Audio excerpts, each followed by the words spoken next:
Good morning, ladies and gentlemen. We are pleased to be joined in the interview room by Jon Rahm.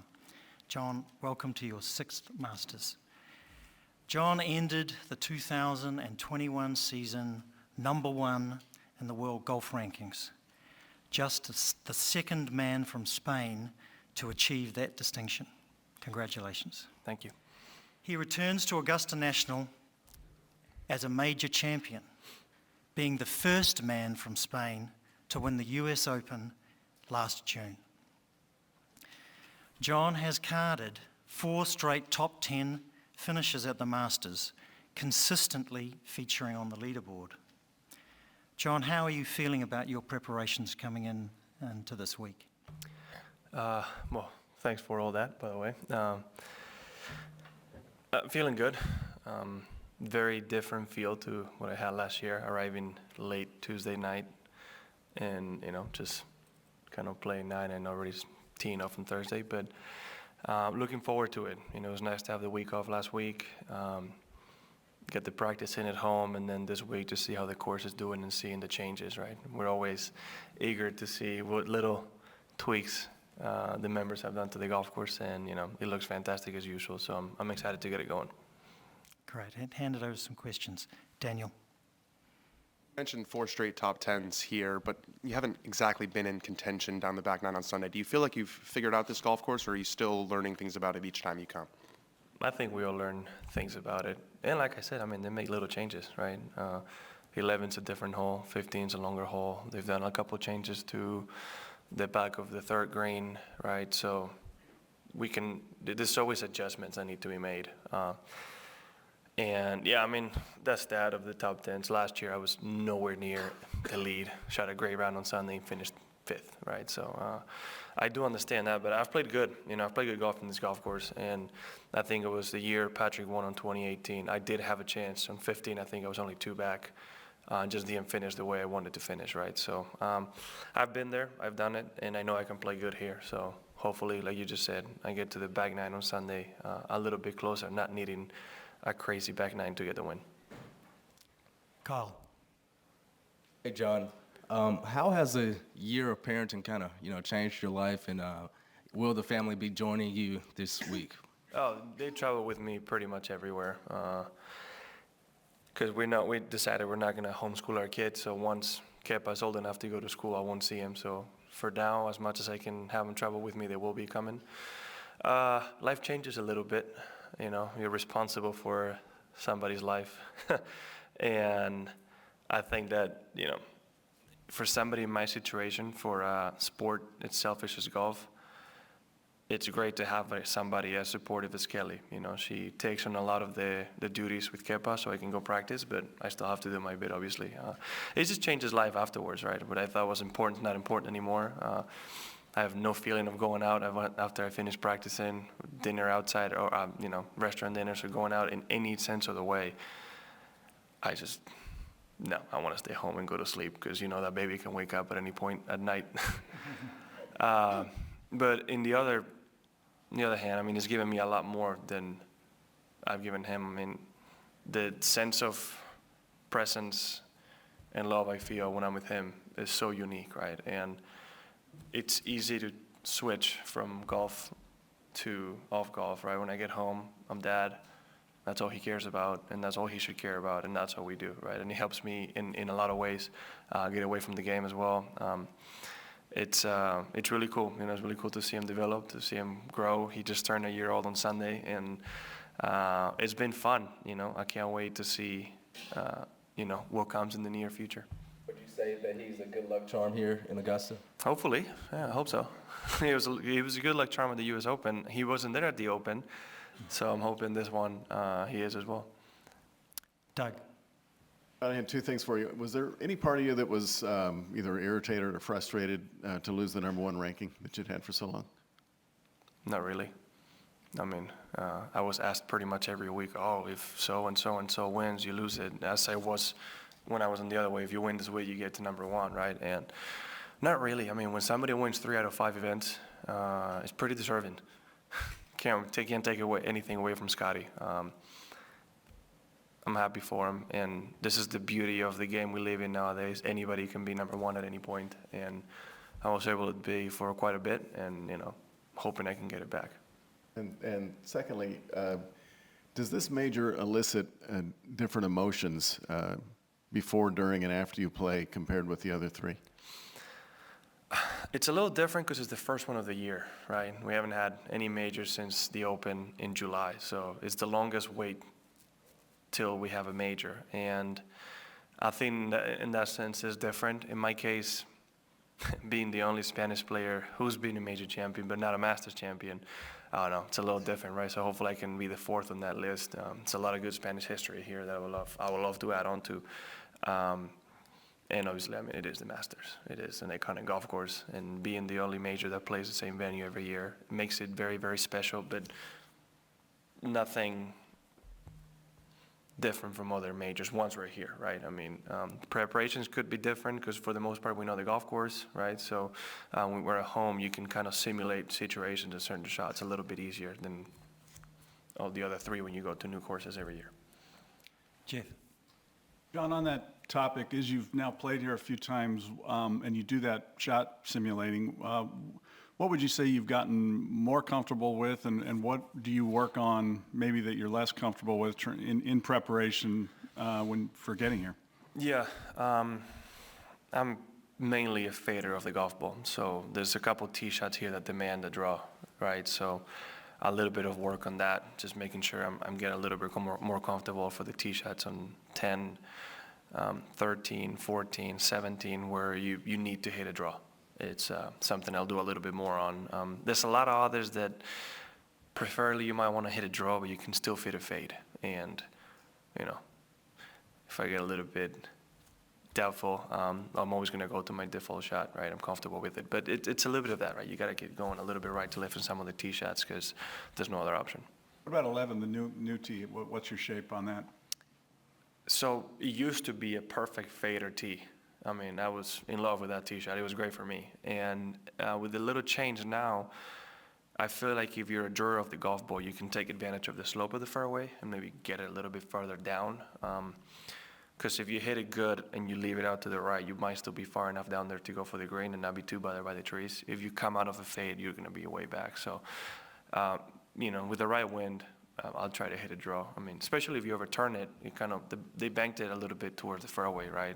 It used to run off, so it does favor a bit more of out of a tee, but it's a straightaway tee shot. You can still hit a fade. Michael. John, when Tiger first played here as an amateur, Seve gave him some tips about how to play greenside shots, how to pitch it if the grass is with you, against you, really detailed stuff. I don't imagine you ever had that opportunity with Seve, but have you ever heard Tiger's version of what it was like to have that conversation with Seve? I think there's only one man in this field that hears advice from Tiger, because I've asked before and I get nothing. So you might need to ask Justin Thomas, because I'm not. I've asked him before. I remember asking him at Eastlake the year he won, before we're in the putting green in the practice round, like, hey man, any tips for Bermuda, this and that? And he turned around and just said, it's all about feel, and just kept going. And I was like, cool, thank you. I asked him at Albany once about chipping into the grade. I just got to be shallow. I'm like, okay, right. Meanwhile, I turn around and JT is there with him. He's getting a whole dissertation on what to do. So, I've been able to ask other players. I've picked Phil's brain around here, Ollie a little bit, but I feel like the course when Ollie played it and he played his best golf has changed a little bit. And even from when Seve played it, right? I mean, you might be able to do some of the things they talked about, but the golf ball has changed. The wedges have changed. The golf course, the speed of the greens, the firmness has changed, right? So some of the things you might be able to apply, some others not really. Thank you. Gerardo. Yes. I have the same question like the other guy, but anyway, which is the toughest shot in the course, in your opinion? That's so personal. 12 is always difficult, depending on the wind. There's so many that are hard. The seventh tee shot is arguably one of the hardest. Nobody talks about it. 18 now, with the longer tee, it's so much narrower. You can't really cover the corner quite as much. 17 tee, because it looks wider than it really is. I mean, you have 10 yards of fairway to hit it in, and you can't hit a fade because there's trees on the left, so you have to draw it. If you turn it 1 yard too many, you have trees on the second shot on the way. So 10, if you can really turn it into that left side, you have a much easier second shot. There's a lot of hard ones. If the day is windy, I would say the most difficult one is 12, just because of how swirly you can get. You can hit the right shot and just get unlucky. Stephen? Yes, I guess odds makers have determined that you are the favorite here. Do you allow yourself to feel like a favorite, that you should be favored to win here this week? I couldn't care any less what the odds say. I mean, I'm not looking at it. I like to think I'm the favorite myself in my mind, right? But I'm not worried about what the other players are doing. I'm just going out there to shoot the lowest score I can, and hopefully that's enough. Never really pay attention to that. Mark? Hey, John. Tiger's presence here obviously has dominated attention as it should. I'm curious how that manifests itself to some of the other top players like yourself in terms of maybe taking some pressure away with less attention. Each of you has your own bits of pressure. Rory trying for the Grand Slam, et cetera. You trying to win your first. Is there anything that the added attention that Tiger brings that maybe could help you this week? Not really. I see the point you're trying to say. I just don't know. I think we each still get the same attention we would get in other events. It could help Rory, right? I mean, I know this week can be tough because every time he comes up here, he's going to hear about the Grand Slam, and maybe having Tiger out here might, but when he sits here in this chair, you're all going to ask him about the Grand Slam opportunity, right? And people on the golf course are still going to mention it. So I don't know if it changes that much. The whole thing that what we all know for sure is that in how many days? I mean, 3 days here, Tiger's going to win the PIP again for sure. So in 3 days of golf. So I think that's the biggest impact for all of us. We're all playing for number 2 now. So that's about it. I think he's already won it. Well, I mean, for next year. Yeah. Yeah, No, I mean, for next year, I think he's it's done. Yeah, second one, he's already won it in pretty much 1 week. Daniel? Sort of similar to Mark's question, but whether it helps you or not aside, maybe it's Tiger's presence, maybe it's the return of the patrons, but it feels like there's some more buzz this year than in years past. Do you think the players feel that way as well? Oh, you can feel it. You can feel it. A lot of it is Tiger, because I was playing with Tony Finau on the front nine yesterday. We were about 4 or 5 holes ahead, and we were on 7, and they were walking down on 2. And I've never seen a mass this big, even in a Sunday in contention on those 2 holes. It feels like this Monday they allowed way more people who come in just because the last 2 years of limitations, COVID, and what everybody has gone through. More people wanted to come out than Tiger's playing, so a lot more people are coming out Monday trying to see him. It's a combination of things. I think there's a lot more electricity in the air in that sense. And now you had Tiger being there, yeah. Monday felt like a Saturday in a regular event. James? John, with this being the only repeat major championship course, you talked a little bit about the changes to Augusta National every year. I'm wondering, how much does change for you from sort of your competitive standpoint or strategic standpoint? Usually it's like minor changes you wouldn't be able to tell, right? I remember from 18 to 19, Patrick Reed's second shot on 18, which was perfect, stayed in a little bit of a low area that happens after a green being there for a long time, that we go after the next year, and that wouldn't happen anymore, right? That ball would have rolled back down. It's like the smallest changes you can imagine to a green. This still looks the same, but changes they play ever so slightly. It's never as drastic as what we had on 11 this year. Or, 15 is a new tee, but 11 is a big change, right? It's usually something so minor, maybe the slope of a bunker on the green changing to make it a little bit harder, right? It's, again, very, very, very small. So the playing style doesn't really change, right? They still allow you to play the same golf. It's just maybe certain breaks at certain moments where it might be a difference. But now 11 is, we're definitely going to have to adjust our strategy. You can't just completely bail out, right? Because that chip is not as easy as it used to be, right? You used to have a decent chance of getting up and down. Now you need to hit a really good chip to hopefully be within 10 feet to make it. Brian? Yeah, John, with putting being so critical around this golf course, how do you prepare for it, and how would you describe some of the the putts that you face on this golf course? I don't think you can really prepare outside Augusta National, right? I mean, those slopes and those putts, we don't see it anywhere else. Certainly not in the valley in Arizona. So everything's a little flatter. So if you can find yourself fast greens to maybe get the pace, it's right, it's fine. But I feel like I heard a lot of players and past champions talk about it. A lot of times when we show up on a Thursday, I'm almost putting from memory, right? The speed of the greens is almost the same every year, and I kind of have the memory of how the putts are supposed to go, and I feel like you could put some of the good putters like in history, like Crenshaw or Jordan Spieth or many others at Tiger, and like without hitting one putt, drop them on Thursday and tee off, and they could probably still putt great, just because even the putting green is not the same as the course, right? You have to take into account that the pull towards 12 and a lot of the putts that look one way that break a little bit different. Yeah, it's a lot from memory. I think a lot of us have to get used to more chipping around the greens, right? Depending how firm or soft the golf course may be, depending on the weather. But putting, I mean, like I said, if you're fortunate enough to find greens that are rolling 13, 14 somewhere else, you might be able to do it, but it's not easy to do. Patrick? John, hi. You've had some wonderful, life-changing moments in recent months. I wonder, though, for those of us who'll never get to experience the elation of winning a major title, how would you describe it? What's it like? I don't know if I can describe it. It's a lot of nerves, because I had to wait for Louis to finish. But once it happened, I mean, I'm not gonna lie. In my case, knowing that I was never gonna be able to be put on the list of best to never win a major was just a massive load off my shoulders. It was more relief than happiness or anything else. At least at first. Like, I was drained. We were actually going to dinner and everybody was celebrating. I was just sitting in the chair like, okay, it's over. Like, I don't have to hear that ever again. Because even at 26, I was hearing it every week. Oh, when are you going to win? When are you going to win? Like, winning a major is easy, right? So that was my experience.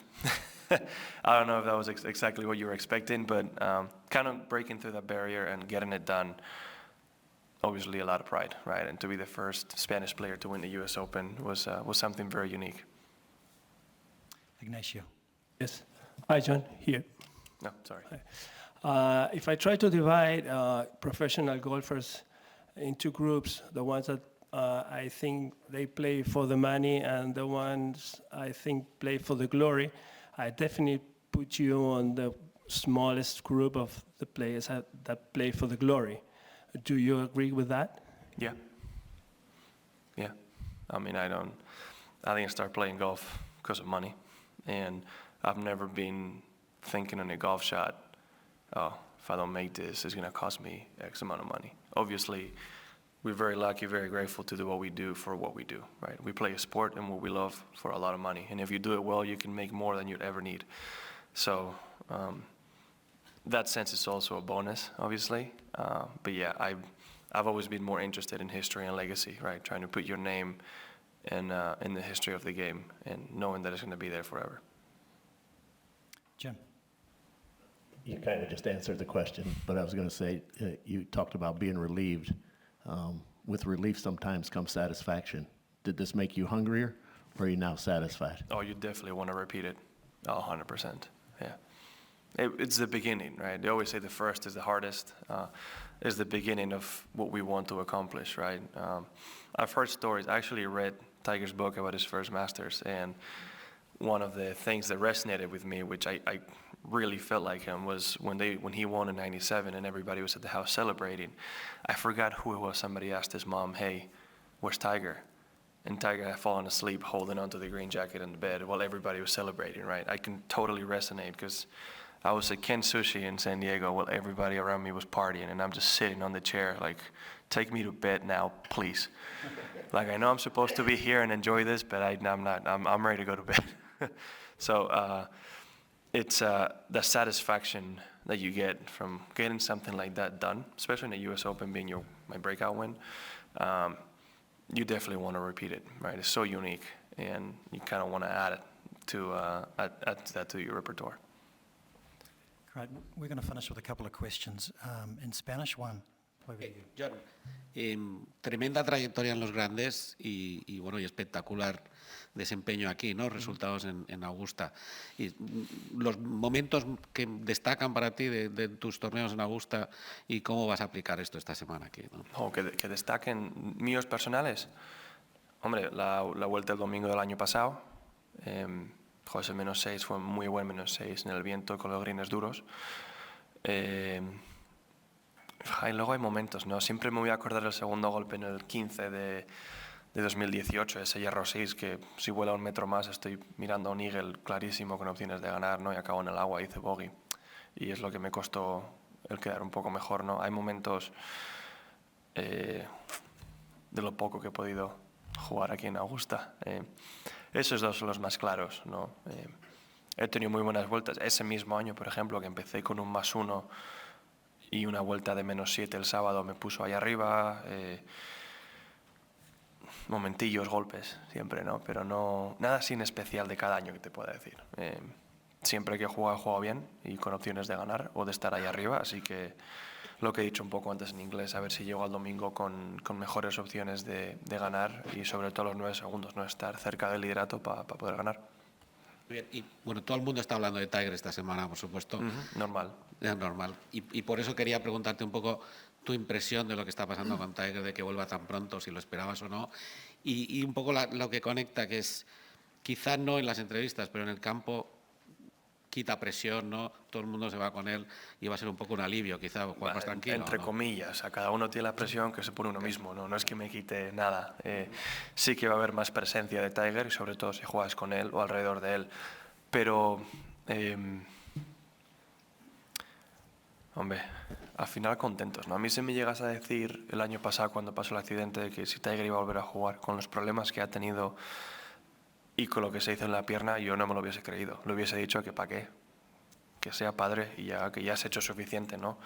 Pero luego le vi en Riviera un año después y le vi andando perfecto, hablé un poco con él y me comentó que el jugar a golf podría sin problemas, que lo que le cuesta era andar 18. Y lo que más me sorprende es que venga aquí, que es una caminata bastante dura para tener que hacerlo, ¿no? Así que, aunque sé que todavía no sabemos si va a jugar o no, el hecho de que es posible que vuelva, ¿no? Que igual no es esta semana, pero que una de las que viene vuelva a jugar es increíble. Tiger al final es único para el deporte del golf y atrae a unas masas que el resto no podemos, así que ojalá pueda seguir jugando y ojalá pueda ser competitivo los pocos torneos que vaya a jugar. John, thank you. That was a very thoughtful and insightful interview. Thank you very much, and we wish you all the best for the week ahead. Thank you very much. Thank you.